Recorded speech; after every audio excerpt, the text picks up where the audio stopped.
You're gonna have to give me a second. Oh my God. What's up, Mets fans? Orange and Blue Thing back at you. Another Tuesday here from the Seven Lines headquarters.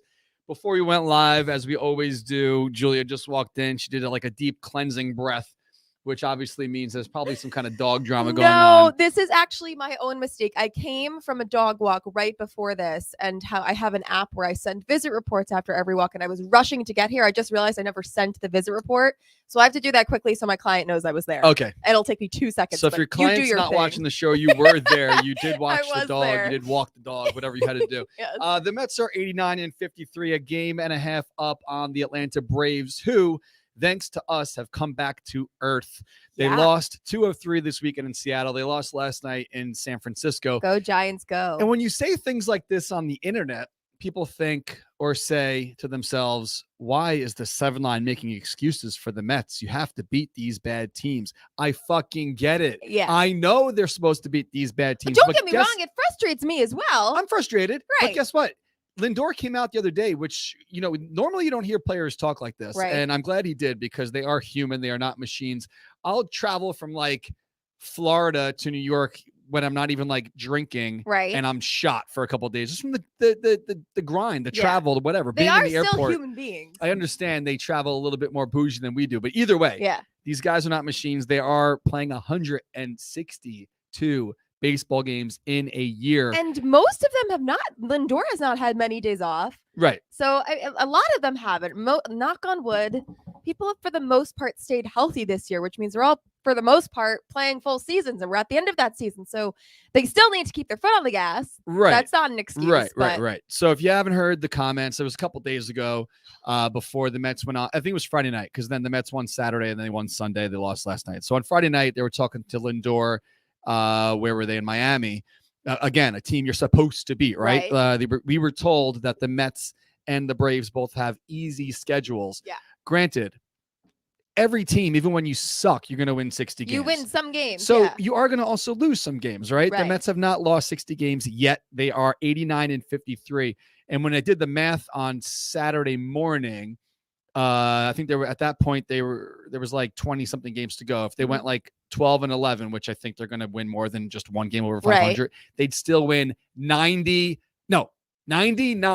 baseball games. Yeah. The Mets are good. They're a good team. And I agree. And Shut I don't the think fuck up. I don't think there's any I don't argument. know if I'm sorry to jump on you. I don't know if maybe, okay. you know how you sometimes have like your dog drama? Yes. I've been going through some stuff on my own on this Seven side. line drama. Not 7 line, whatever. Yeah, some 7 line shit.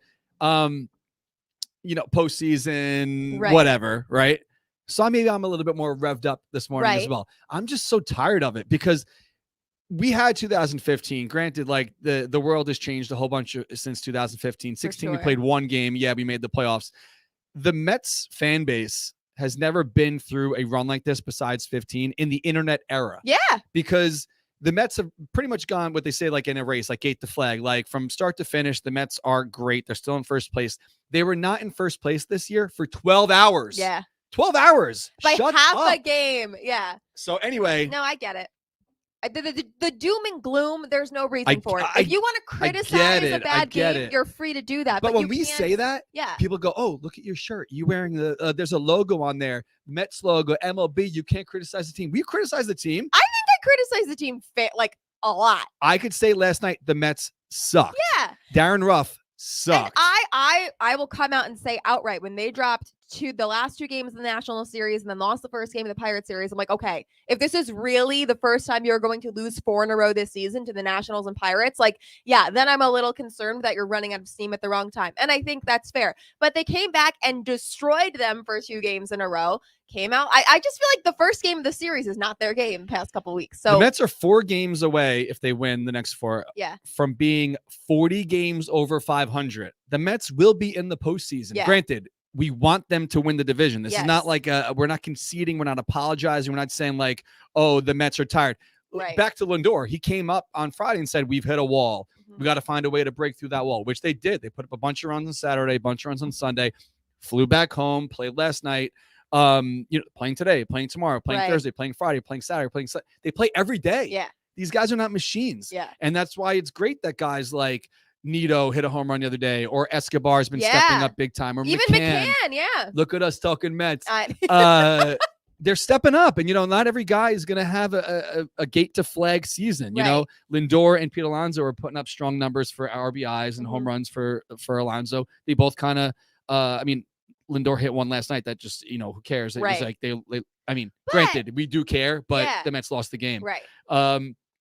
We will see what happens. Last night you come into it or finish the night where they had so many opportunities to win that game and at least score some freaking runs. They had bases loaded, whatever it was, 1-2 outs a couple times last night, and they lost. It happens. And you know what? And now I'm actually thinking about this now, and we have to think about this logically. Yes, they have a very easy schedule the rest of the season. Nobody expected them to not lose a single game in September. Right. Nobody ever thought that was a realistic possibility. But people don't think about that logically because you see the schedule like we should win every single. But that was never going to happen.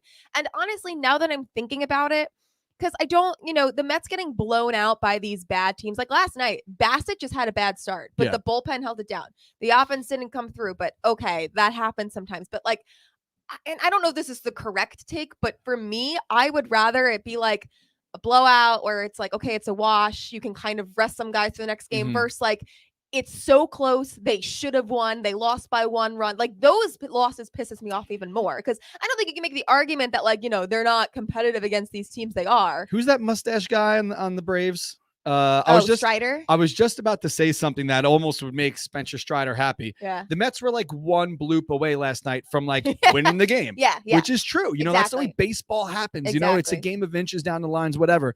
It happens. So take a freaking breath. This thing actually is broken. Oh my God, I didn't even see this behind me. Look how sick that is. Hold on 1 second. If you're watching, rush. which you should because we're more of a visual show than anything, don't you want to see our beautiful faces? Tune in. This broke when they were shipping it, so they're mailing me another one for free. I'm going to be able to try to fix it, but the edge here on one of the corners of the wooden frame got beat up. They shipped it in a box that was too big for the canvas, so I guess it was rattling. But look how sick this looks. Beautiful. If you're listening after and you don't see it, you got to get this signed. The Jacob deGrom arms up in the air reaction to Brandon Nimmo catching the ball a couple weeks ago against the Dodgers, and that is the beautiful sea of orange behind him with their arms up. So it's beautiful. It's perfect. I got this made. People asked how. I just ordered it online. I went to any Canvas I went to a Canvas website and ordered it online. We are not selling these. What's his name? John from SNY. Yes, mm-hmm. He saw that I posted it and I wrote hey, maybe we should team up and make some collabo T7L SNY shirts. Cool that almost like the silhouette of it on a t-shirt. There's some girl on Twitter which she waited a day to reply. She's like, he wasn't doing that to you guys, right? I'm like, yeah, no shit. He was doing that to Brandon Nimmo, and we happened to be in the photo. I was like, what's your point? No, actually, in the biggest part of the game against the freaking Dodgers, Jacob deGrom decided to turn around and go, hey, 7 line. Hey, timeout. Blue, time. I got to give a little props to the 7 line. What goes on? People are weird, man. Oh, my God. That's the world we live in. People are weird.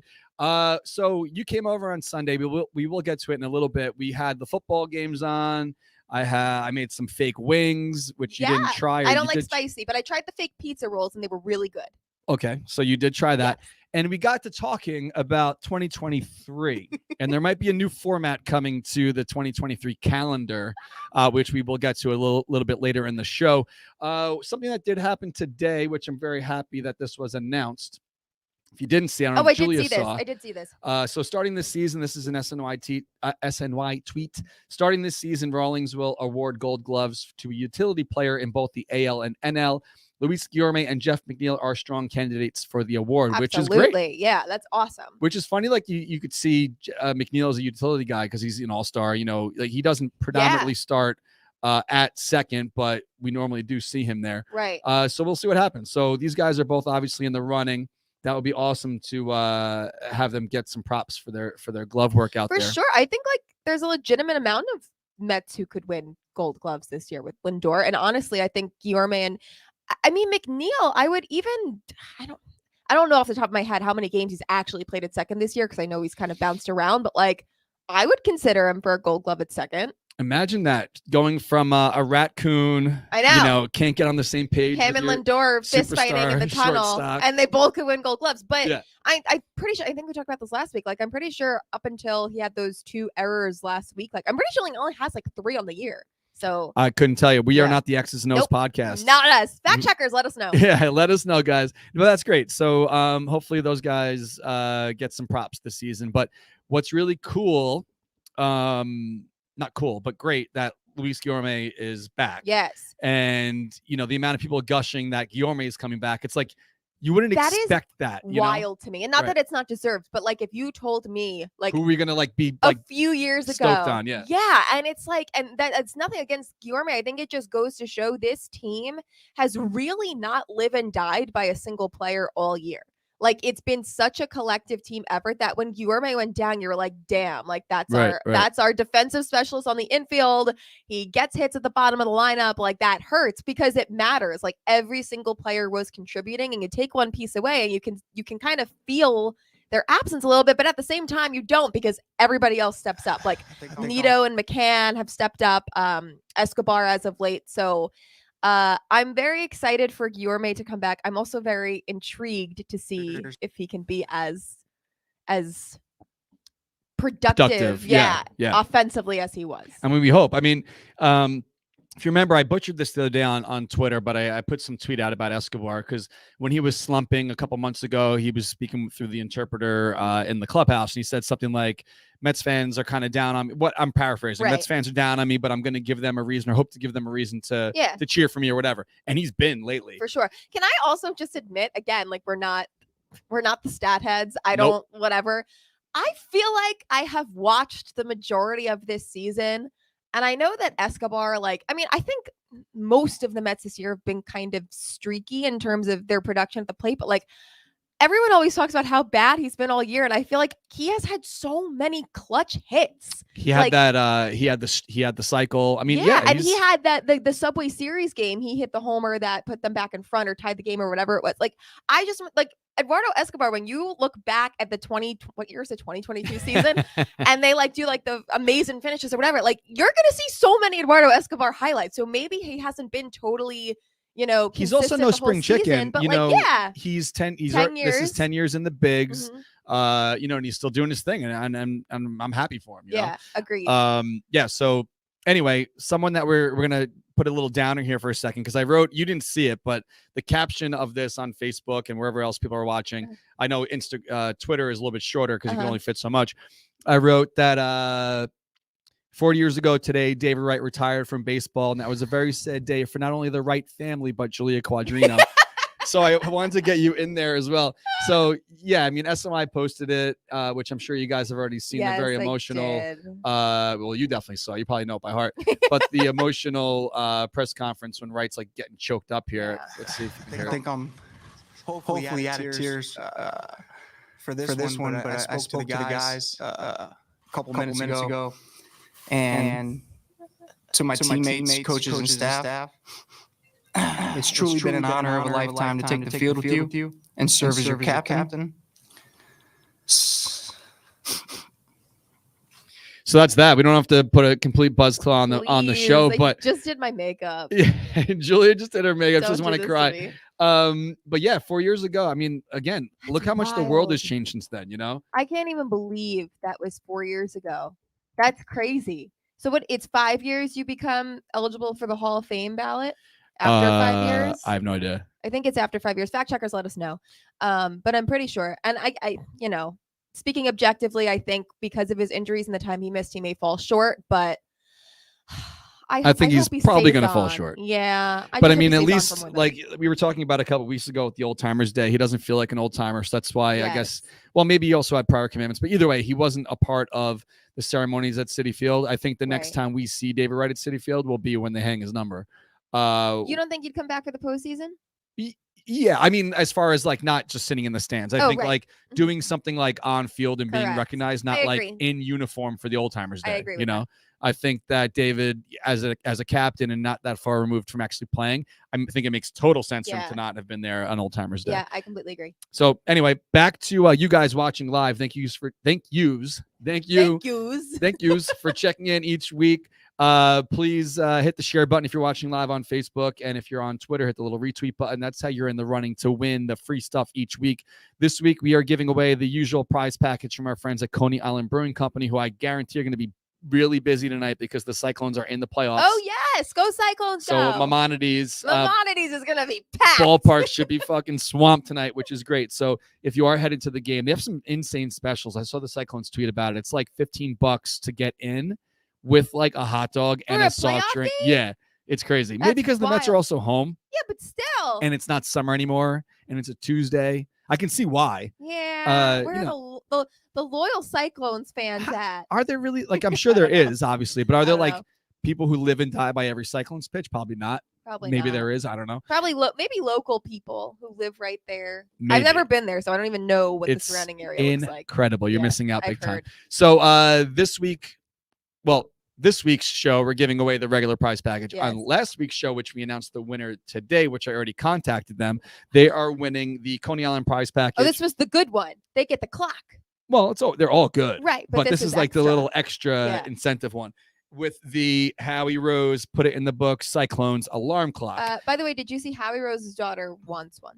She doesn't have one? No, she didn't know it existed. What? And she was like, is this real? She replied to us? She quote tweeted. No way. Tweet, yeah. So if you have another one I don't. Around, I have the two we're giving away. I have the one for here. So sorry, we'll Alyssa. Figure it out. I'm sure the Cyclones can help you out. Yeah, they'll find the Rose family an extra clock. So let's announce last week's winners. On Twitter, it is, I think it's O and then like a 0. Either way. Yeah, that's O0. O0 King _ David and another O0. 0O. 0O. Well, either way, he knows. He knows he's the winner. And on Facebook, Nicholas Laudaros. Did I say that right? I think so. Laudaros. Yeah. Cool. Sure. All right, Nicholas and King David, you are both going to be getting a package from us in the mail very, very shortly. If you are waiting over the past month or so, we've been freaking swamped over here, but we've been doing our shipping like once a month. Like we put everyone together, so like 8 winners a month, and we ship them all out. So got it. Sit tight. Don't worry. Everything's going to be coming your way very soon. Let us know where you're watching from in the comments. I like people just do it. I know they just start writing. Did I ask? Names. I don't think so. I don't know if I asked. I was very stressed when this show started. So Warren says hi from Boynton Beach. Wow. We got Araya in Plufferville. Can't read it. Texas. Anthony Labrador, Jersey City, New Jersey. These are all. I love seeing like the usual suspects in here all the time. Yes. Brian Hellman in New Hampshire. We got to get some Cali in here. I know it's a little early out there still. So.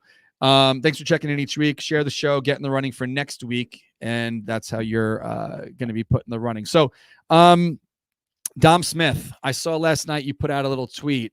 Yeah, tell the people what you're thinking. Getting such mixed reviews, which I understand, but I also, I just my point in tweeting that is that currently you can't do much worse than what the Mets pinch hitters, DHs have been doing. You've been getting virtually nothing from Ruff, Vaquin, Vogelback, who I love, especially Vogelback, and I hope he can figure it out. But like at this point, and not that Dom Smith is freaking blowing the doors off in AAA, but he's hitting enough that like, and you're paying him. Yeah, like so you might as well just like, and I'm not saying give him a chance and then sign him to a contract in the offseason, but like you're kind of in an offensive drought right now. Bring in new faces, put the pressure on other people, and see what happens. The whole team loves him. I don't think it could do it. And if he's crap, send him back down. But like, what does it hurt at this point to bring up Dom Smith? I also love Dom Smith. I want to see him succeed, so I want him to get the chance. But I think it's such a low risk, high reward move. And whatever, if he's crap, he's crap. He goes back to AAA, as could some of these people right now. So I saw in the comments, someone said, did he come out and say like he had no like drive to play or something? There was a story that came out like a month or so, and he just talked about his like mental health struggles with the season he's been having. I think like something about, I don't remember it exactly. I read it a month or so ago, but he kind of like in breaking camp when he wasn't going to be a starter or something, he was a little down on himself, and it was kind of just, it's not that he was making excuses, but just like, the mental aspect, because they were asking, how do you feel down here, whatever. And he's like, believe it or not, I'm doing a lot better on the mental aspect. I've kind of gotten over that hump and whatever. And, I still believe I have something left in the tank. And to that end, everyone wants to say like, Dom's, we know exactly the player that Dom Smith is and whatever. And that's, that's a fair assessment to make. But I'm pretty sure we said the same thing about Justin Turner, about Travis d'Arnaud, about Daniel Murphy to a certain extent. So if I know anything about judging a Major League Baseball player's capabilities, it's that I don't know shit. So I'm not going to sit here and say that Dom Smith's got nothing left in the tank, because what do I know? Right. But I think, why not? Well, we talked about this a lot, like the whole positive PMA, positive mental attitude, putting yourself in a position to always succeed. Like you were talking about breaking camp, like it's got to be such a mind fuck to be on a team for this many years and never know if you if you're going to be a starter. And correct me if I'm wrong. Was he a first round pick? I think he was. But also like the amount of pressure that you're putting on your own shoulders, and then you see that the team obviously can't wait around for you. So when they start building around you and like, all right, now I'm in a real competition to fight here. Especially, Pete Alonso came out and had the freaking season of dreams in 2019. And granted, it was a shortened season and a weird schedule, but Dom Smith raked in 2020. So then to come back in 2021, and again, he was playing hurt in 2021 and struggle a little bit, and then be like, okay, this is a season, I'm healthy, whatever. I get it. Again, these are human beings, and not that we're making excuses or whatever, but like, give him a chance. Let us know what you're thinking in the comments about Dom. I'll highlight some of your comments and pull them on the screen here. Would you give him another chance? And again, I want to be clear. I'm not saying give him a chance at the starting first baseman position, but I'm saying if we're comparing Ruff, Vogelbach, Naquin, like how much worse could it possibly be to have Dom Smith back up and see? Well, it's also a shame how much for a month if he can go on a tear. How much they gave up for Ruff. I know exactly. But you can't really think like that's like old Mets way of thinking. Like, all right, well, we took a chance and it didn't work out. Cut the guy. But I will say, like, again, the Giants may not have wanted to trade him, but when the trade was made, I was like, listen, if we're doing deals with the San Francisco Giants anyway, why not try and get Wilmer Flores back? They just signed him to a 2-year deal, so maybe they didn't want to trade him, but I also can't imagine that anyone was really untouchable for the Giants right now. So I don't know. That's my thought on it, but whatever. I don't know anything. Lucho is giving me props. He says he knows a fantasy camp MVP we can plug in, which is true. Stop gassing him up.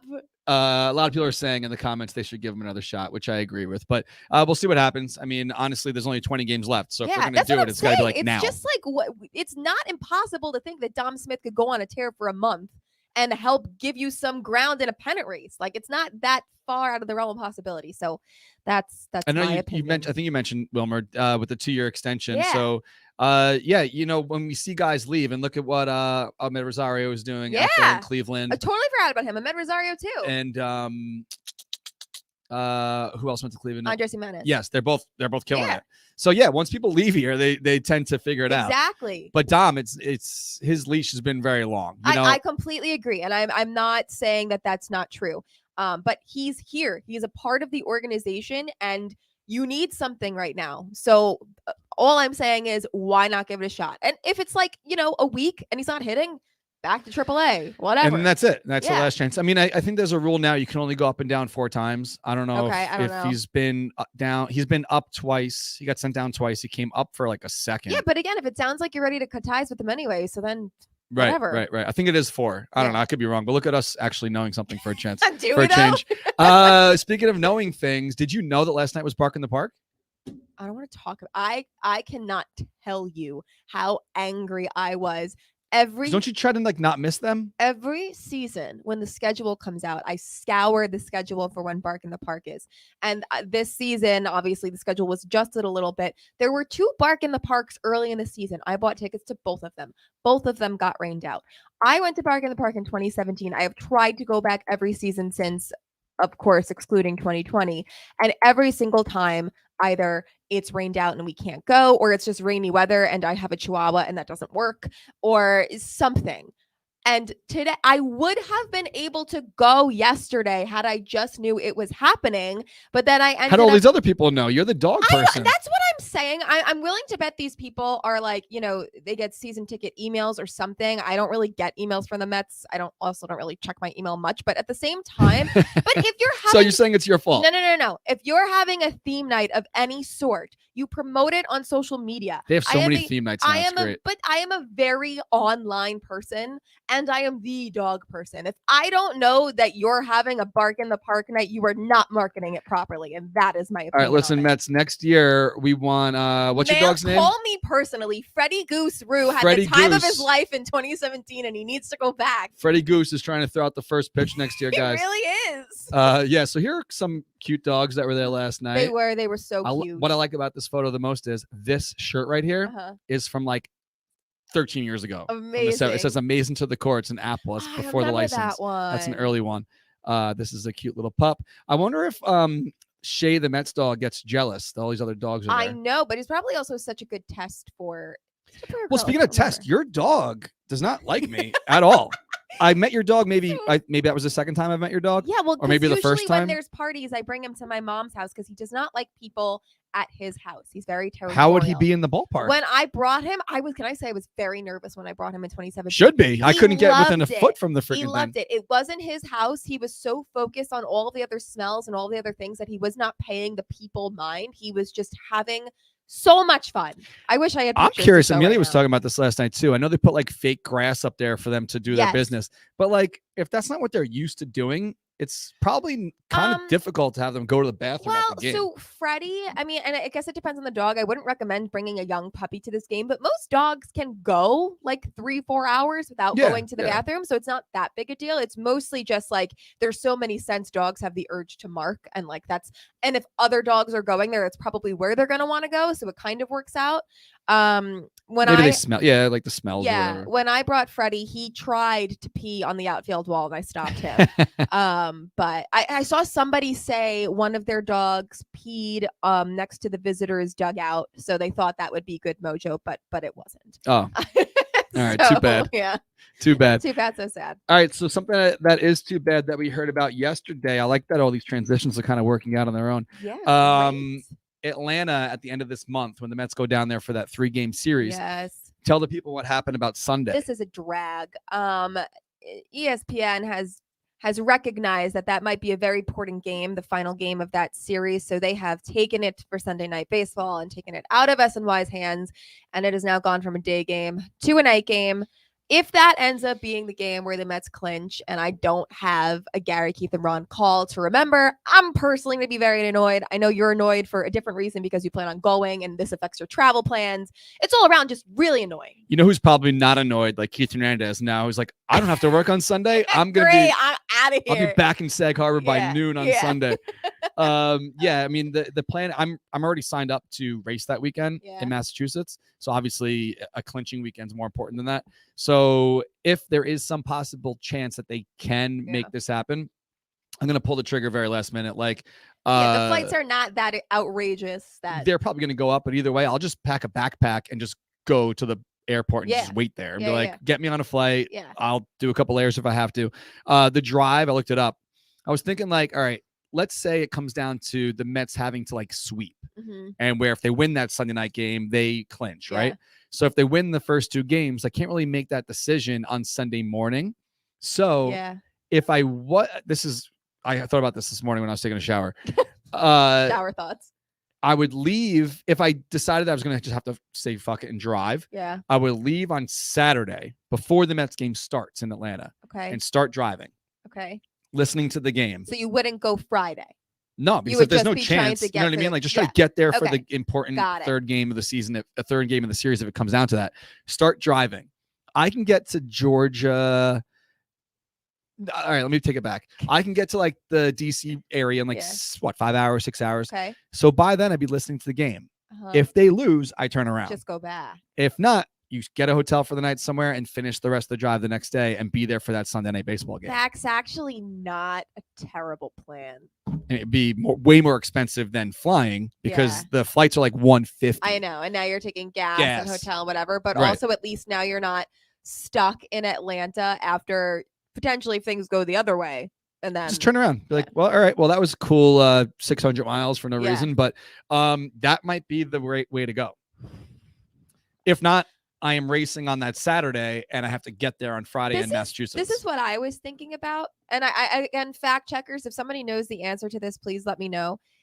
We talk about the Mets, barring a somehow worse than 2007 collapse, are going to make the postseason one way or another.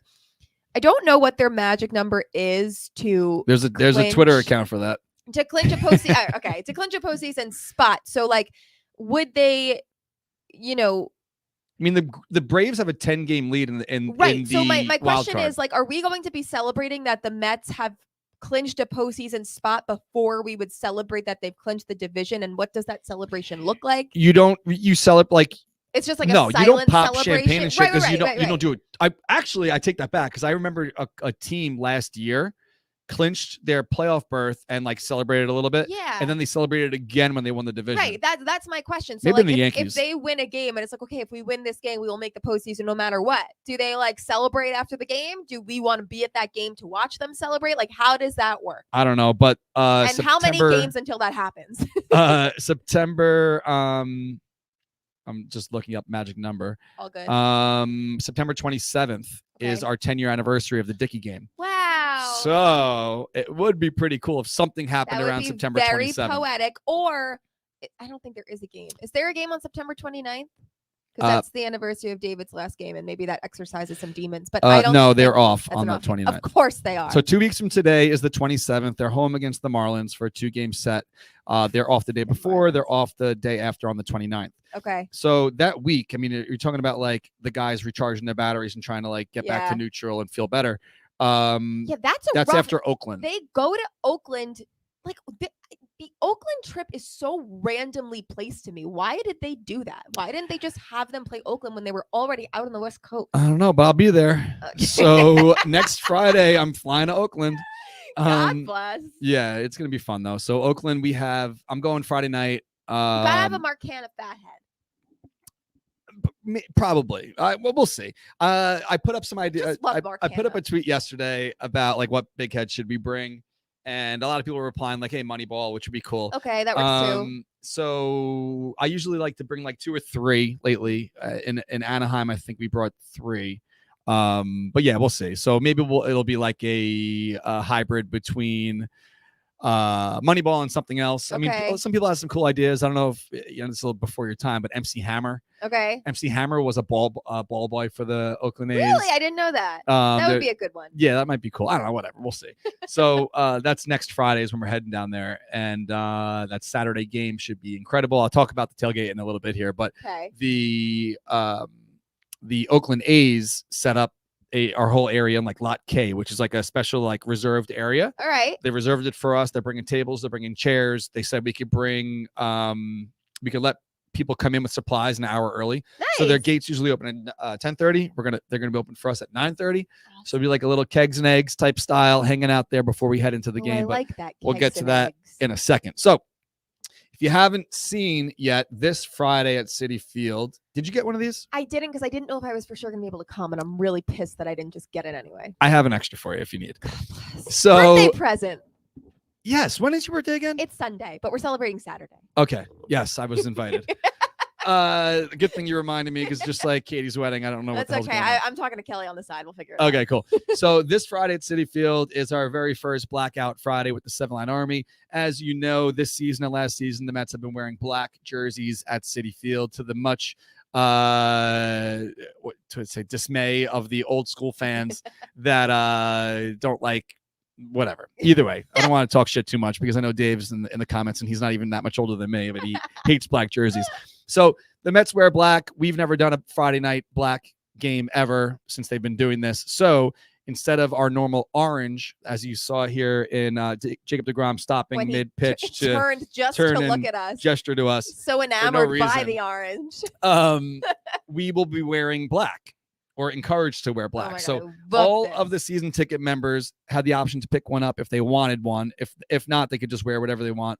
It's not like you get kicked out if you don't abide by our simple request here. Code. But this is the jersey that you get if you are sitting with us on the game-by-game option. So on Mets.com, that's where you pick up the tickets to sit with us. And these are obviously sold out. But this is the jersey. You're going to be picking these up at the ballpark if you're one of the members that are sitting in the back. And the season ticket members also have to pick theirs up at the ballpark, because shipping was not included. But these came out freaking awesome. Check it out. I am obsessed. Yeah, came out great. Very pumped you have an extra one. I do have an extra. I'm assuming you probably want a good double XL or something. And I wouldn't hate it. That's the deal for Friday. Let me pull up the details about the tailgate party in the Marina lot. If you don't know where that is by now, just hit up the website, go to the7line.com, click on the blog area. Are we discussing what may or may not take place at this tailgate or no? No. Okay. But I did Cliffhanger. tell someone through text earlier that we might be getting a special guest at the tailgate party. So you might want to come down for that. But either way, okay. Blackout Friday, tailgate this Friday. Try to bang out of work a little early if you can. If not, head over there as soon as you can after work. I'm assuming that we're going to start rolling up there around 4 o'clock-ish. I'm going to have the big truck with us this time. Whole bunch of conies and cornhole, music, the whole nine. So come on down. If you need a map, go to the site, click on the blog, and that'll explain to you where to go. We are right against the water there, overlooking the Flushing Bay, in a straight shot down Seaver Way. If you could see my little pointer here. And if does that show on the screen there? Yeah. So there's a hole in the fence over here where we're tailgating, and you walk underneath the highway, straight down Seaver Way, and then go in the bullpen gate here. So it's the closest shot for you to get into your seats from the tailgate. Figure around 4-ish, and then free conies as long as they last, and that's it. So make sure you clean up after yourself. Definitely come down and hang out. I'm going to show you the text I sent to someone and get your reaction on I love when we do this. Who might come down to the tailgate. You could probably just start here and I'll just ramble as you go. So so that's the story for Friday. Try to make it out. It's going to be a fun time. We always wear orange, but this time we will be wearing black. And what do you think of that? Did you get that far yet? Wait. For real? Okay, this is pretty awesome. Yeah, so maybe you want to come down to the tailgate for more reasons than it just being fun. So come on out. It should be a fun time. If you are interested in sitting with us in the playoffs, the members had until last Tuesday to secure their playoff strip.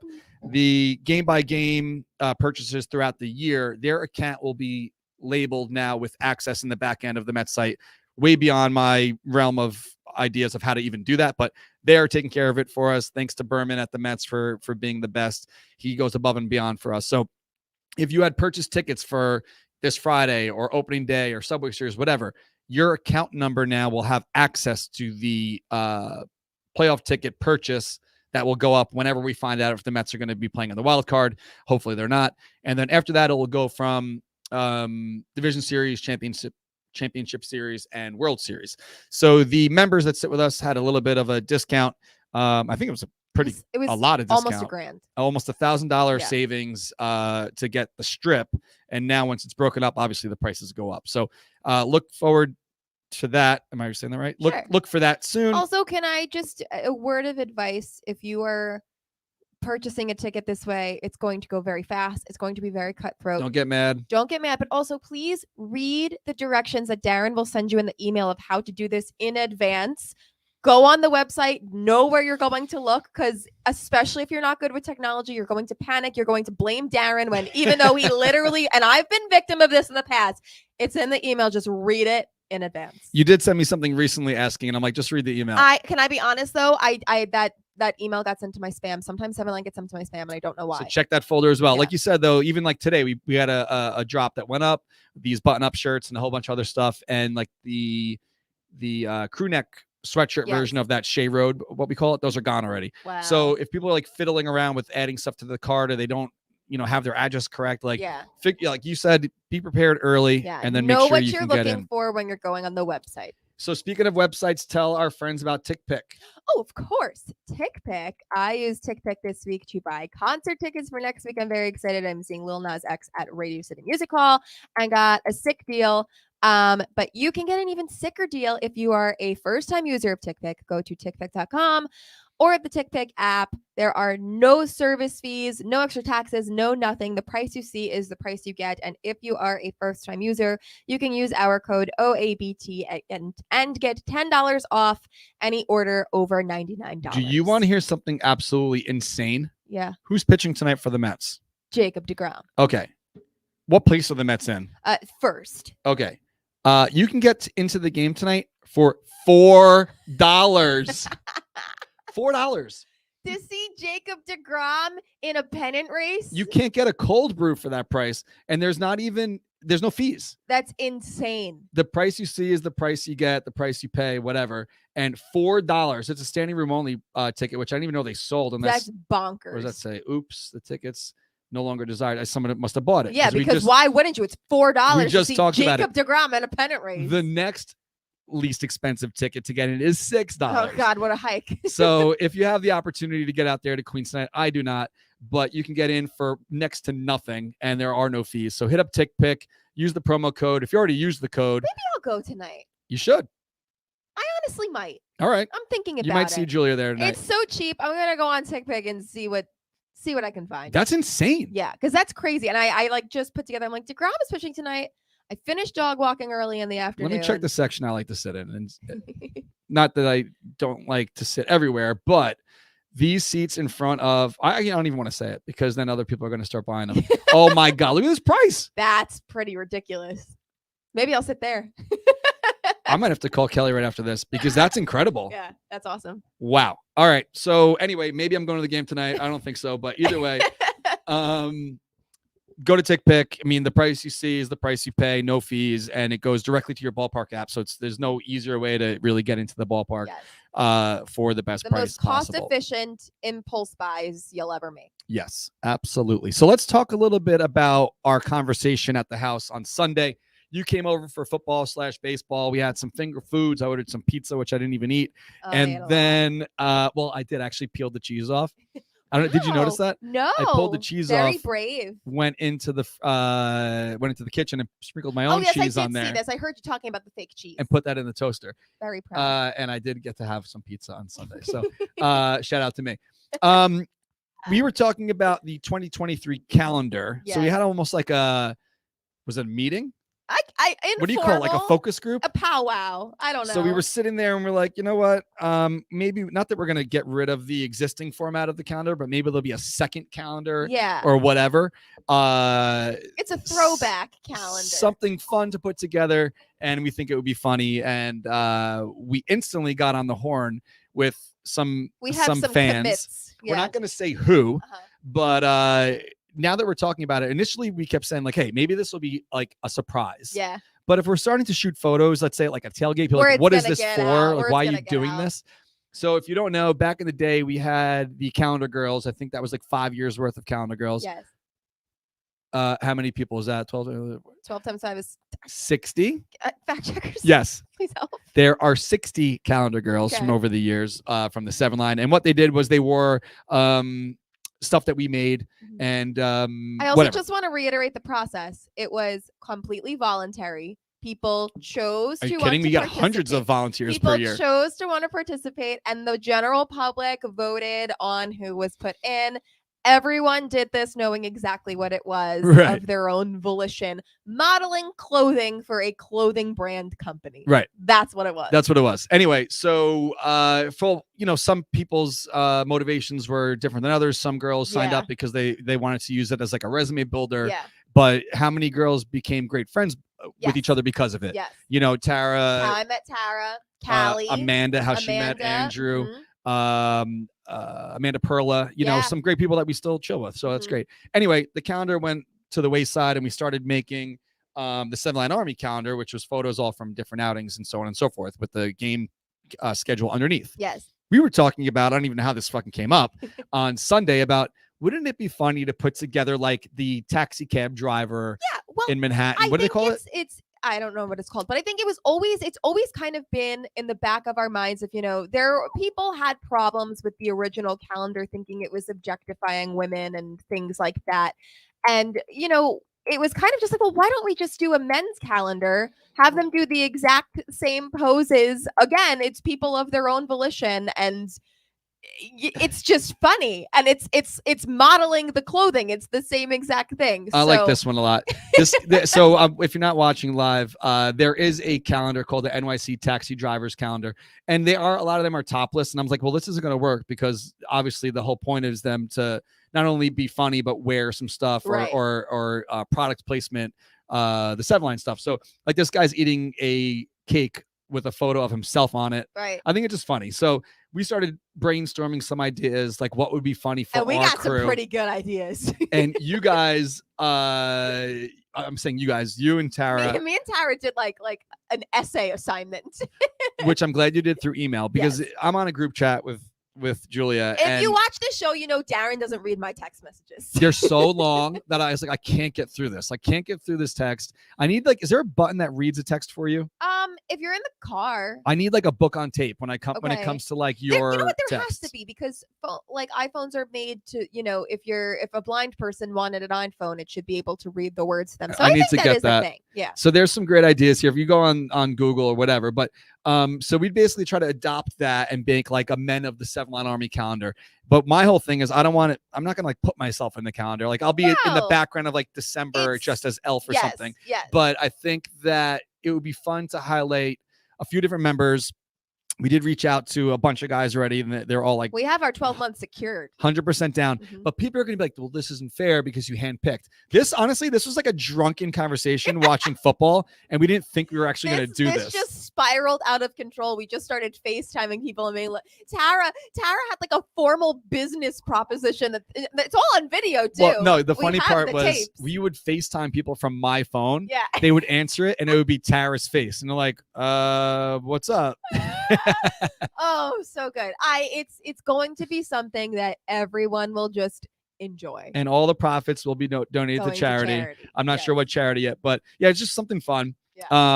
So yeah, we don't want to give away too much with like the ideas that you guys put together, but yeah, it'll just be like, let's say we're leaning into the personalities of all of the people. Well, let's give one away then, because let's Evan Wynn, who, as you guys know, has his jersey says barefoot on the back. And he was also highlighted in that article on Narratively. If you haven't seen that yet, Narratively did a whole article on the Seven Line, the group and the Army, whatever. And he wrote something like, it's not a shtick. Like I had some feet problems, and I realized that like a lot of runners, or found out a lot of runners don't wear shoes ever. And it actually helped me with my plantar fasciitis, whatever it is. So he doesn't wear shoes. He hasn't worn shoes like as long as I've known him. Ever. So we thought it'd be funny if he was standing barefoot somewhere, not like the beach, like a tailgate party or like Times the Square, marina, holding sneakers. Yeah, like modeling the sneakers, but like holding them in like a sexy kind of way. And then like maybe we get Coney Island involved and someone's holding a beer or pouring whatever. It'd be funny. It's gonna be funny. So that's the story for that. Look forward to it. I think it's gonna happen. And who doesn't want Evan on their wall? Come on. It's gonna be great. That's a story for that. If you are hitting Oakland with us next week, I'm getting there on Friday, going to go to the game that Friday night. It is not an outing. The next day is the outing. It is a day game in Oakland. So definitely plan on getting there early if you are hitting the game. So hit the blog, read all about it. I did also I think I emailed all the people that purchased tickets. If not, check that out. My stomach is growling so much right now. Mine too. I need to eat lunch. Oh my God, was that yours or mine? Because mine is too. Maybe it's a combo. Combination platter. So hit up the blog and read all about it. If you did not get your package yet, definitely let us know, because they were shipped out. Inside the package, don't forget, is not only the t-shirt, but it is the ticket to the game and the special event patch. That's all in the package. So a lot of people email us and they'd be like, I got the shirts, but where are the tickets? I'm like, they're in the package. They're in there. So a lot of times, I don't blame them. Is it not digital tickets? No, because how could we do a seating chart like that? Oh, well, I didn't even know they made paper tickets anymore. You have to request it. In LA last year, they made us do digital and it was a mess. Yeah. So I was like, we cannot do that anymore. Okay. So hit up the site. There is a circled lot there that shows you exactly where to go. It's very simple. It's even here. It says go here. Very easy. Very easy. If you are taking the BART, which is their train, it is right next to that entrance. And if you're driving, there's like an entrance here that brings you into Lot A. So definitely know where you're going. A bunch of fans did volunteer to bring supplies. So we're going to have some coolers and all that good stuff. Thanks to the Athletics for donating the tables and chairs. There will also be porta potties there. There would be garbages there. Don't be a slob. Don't give us a bad name. This is going to be our 137th outing. That's crazy. And it should be a really fun time. So as we know, the Athletics don't draw all that well. We have 800 people going to this game. So we are going to be pretty loud and we're on the field level. So definitely come on out for that. If you happen to not buy tickets with us, the tailgate party is not exclusive to just us. If you want to blend in, wear orange. And then certainly, I'm sure you could probably find a spot near us if you want to like come sit near our section as well. Are you allowed? Are you traveling with Coney Island? No. I might bring one. You can hide one in your suitcase. Yeah, maybe. That's doable. We'll see. I don't check a bag though, so I don't think that's gonna work. All right. Well, because you can't bring a certain amount of ounces through security. Gotcha. So what I do is the only thing I do check is the big heads. Okay. And then I just don't bring them home. All right. Because I'm like, I'm not. Yeah, no, they don't need to come home. I'm not doing this twice. Yeah. So the whole like waiting for your bag. Unless it's Betty White who watches us do this show every week, who sits in the corner. Yeah, Betty White. R.I.P. R.I.P. Betty. I thought Betty was dead before she even died. Oh, Darren. What? She wasn't. How would I know? If I'm not. Everyone knew Betty White's alive or dead status. It was a very important thing to society for a while. I guess. So you say. I blacked out for half this episode. Did we tell people where they can get Coney's yet or no? Oh, no, not yet. We should do that. But we should. We're running out of time. Not really. We have 9 minutes. But if you have not hit up Maimonides ballpark Maimonides, there's gonna be popping with playoff baseball. The Coney Island Cyclones are in the playoffs. Let's pull up that tweet because I did definitely see it this morning, and I don't think my eyes were deceiving me about getting into the ballpark tonight for like $8. Yeah. Or $10, whatever it is. Hold on. They are in the playoffs, and it is an excellent. Did I write that right? No, I did not. I wrote Coyote. It's a great time if you're not heading out to see Jake DeGrom tonight and you are in Brooklyn. We highly recommend it. So what is the deal? Where is it? It says, okay, the playoff meal deal. This is insane. So tonight at the ballpark, Maimonides, Brooklyn Cyclones, stop in and get a Coney first. You can get in for $15, a field box ticket, a hot dog, a hamburger, or chicken tenders, French fries, and a 16-ounce soft drink. That's bananas. For $15. For a playoff game. Playoff baseball in Coney Island. That's wild. Absolutely. I want to see all the Brooklyn faithful out there. Support the Cyclones. If you want to get in the running for the free season tickets from our friends at Coney Island Brewing Company, all you have to do is text the words Coney METS, one word, no spaces, to 855-933-4223. That puts you in the running for the 2 season tickets to next season at Citi Field, a $100 gift card that you could use at the brewery, and also a bunch of swag like shirts, hats, pint glasses, so on and so forth. Do we know when they're going to announce the winner of this? Will we be able to announce it on the show? I think that would be excellent if they let us announce that. I don't know. I don't know when the cutoff is. I don't see a date here for that. But do it as soon as you can so you don't miss out. But if you happen to be going to the game tonight at Citi Field, they also have an area where you could pick up the beers right at Citi Field behind section 114. They have the limited edition seasonal releases in addition to the Mermaid and the Merman, the beach beer, if that's still in stock. I know that was a big popular seller for them. And also at the ballpark in Coney Island. So check them out. 1904 Surf Avenue, Brooklyn, New York, 11224. They have 12 taps of limited brewery-only exclusive releases, a full kitchen, indoor-outdoor seating, the whole 9 yards. We love them. And we got to definitely get on the horn with them about sponsoring our men's 100%. Is there going to be a name for it? Because it's not sexy. What do you call it? We started an email chain to discuss it. And I said the semi-sexy men of the 7 line. Because it's kind of sexy. It's the same amount of sexy as the girl calendar. And that like you're posing like a model. The girls were hot. So they looked sexy. The clothing looked hot on them. It's the same kind of thing.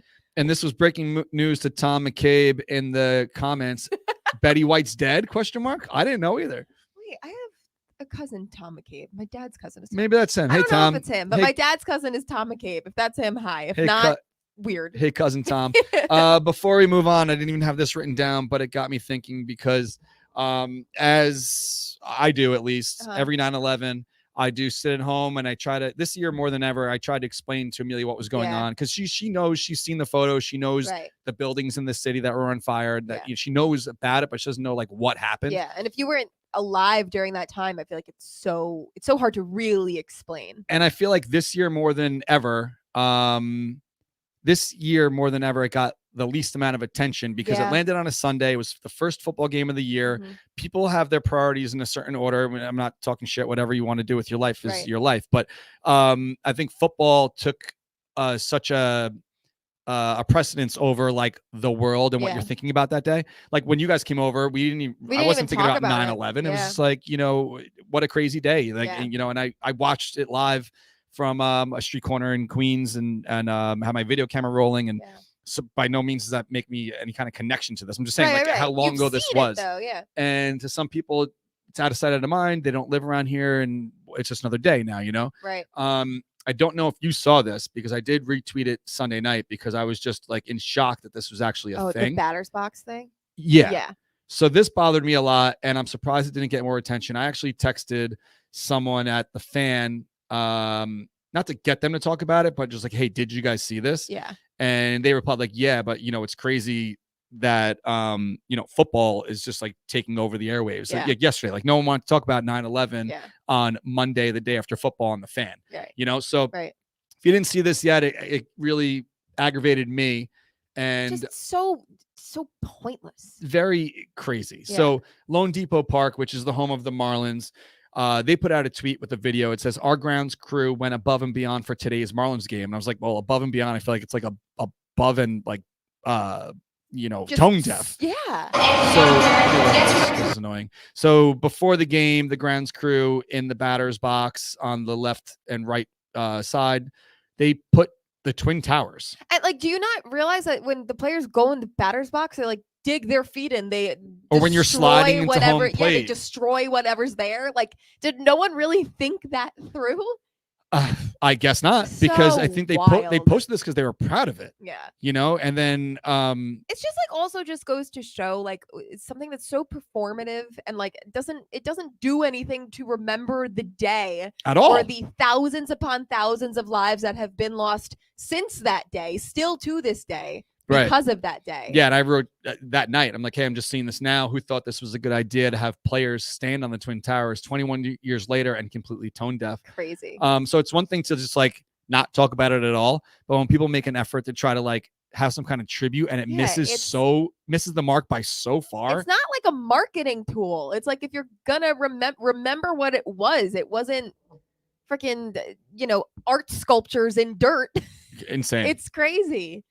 All right, so that's that. But still 21 years later, hearts and thoughts and everything goes out to everyone that was affected and still is affected because people are still losing their lives every day for from factors that happened that day, whether it's respiratory or maybe they were on the pile trying to clean up and help out and rescue recovery. Or the war. Yeah, well, yeah, but you know what I mean? Like there's so many.